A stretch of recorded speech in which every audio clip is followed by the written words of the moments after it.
Assalamualaikum warahmatullahi wabarakatuh. Perkenalkan, nama saya Dina Hulwa. Saya dari kelas pendidikan ekonomi A dengan NIM 71911420. Di sini saya akan menjawab beberapa pertanyaan dari soal yang telah diberikan. Baik, di sini saya akan menjawab pertanyaan nomor 1 dari jurnal yang telah saya baca. Di jurnal Perubahan Tutupan Hutan Mangrove di Pantai Timur Sumatera Utara periode 1977 sampai 2000. Dari pertanyaan tersebut dapat saya simpulkan bahwa penurunan luas dan kerusakan hutan mangrove di pesisir timur Sumatera Utara telah menyebabkan yang pertama, meningkatnya abrasi pantai sampai hilangnya pulau tapak kuda. Yang kedua, menurunnya keanekaragaman dan volume hasil tangkap nelayan pesisir. Dan yang terakhir, pada akhirnya menurunkan pendapatan nelayan secara khusus dan umumnya bagi masyarakat pesisir pantai. Nah, pada sisi lain, upaya rehabilitasi mangrove dalam kurun waktu bersamaan belum mampu mengurangi lagi kerusakan hutan. Oleh karena itu, upaya yang masih terencana dan sistematik secara perlibatan secara aktif seluruh pihak terkait untuk rehabilitasi hutan mangrove yang rusak. Selanjutnya saya akan menjawab pertanyaan nomor 2 di mana jurnal yang akan saya bacakan ini mengenai pengelolaan pencemaran Sungai Deli. Nah, di sini dapat saya simpulkan langsung apa saja sih yang harus kita lakukan. Yang pertama itu harus adanya kesadaran dan pengetahuan masyarakat tentang pengelolaan persampahan. Nah, yang kedua, masyarakat itu belum optimal tentang manajemen pengelolaan persampahan. Yang ketiga, belum efektifnya peran kelembagaan pengelolaan persampahan.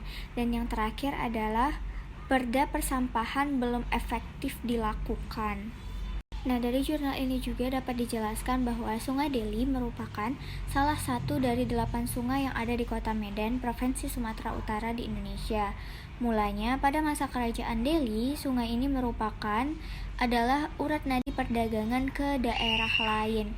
Saat ini, luas hutan di hulu Sungai Deli hanya tinggal 3.635 hektar atau tinggal 7,59% dari 48.162 hektar.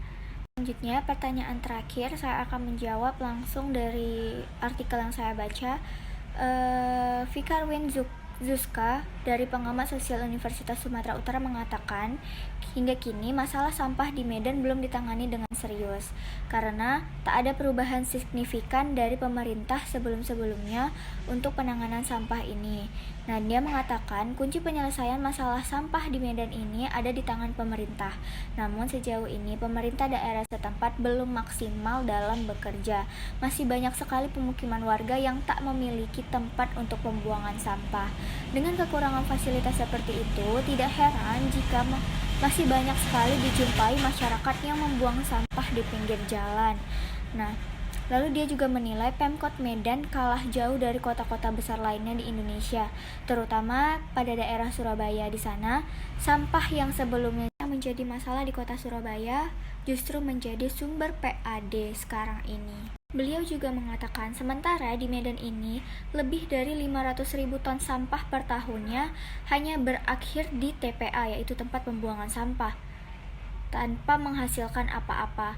Hanya sebagian kecil dari angka itu yang diserap oleh bank sampah yang dikelola oleh masyarakat. Dan dia juga mengatakan ini menandakan bahwa pemimpin kita ini belum kreatif dan inovatif dalam masalah pengelolaan sampah. Baik, terima kasih. Mungkin itu saja yang bisa dapat saya sampaikan. Lebih dan kurang saya mohon maaf. Assalamualaikum warahmatullahi wabarakatuh.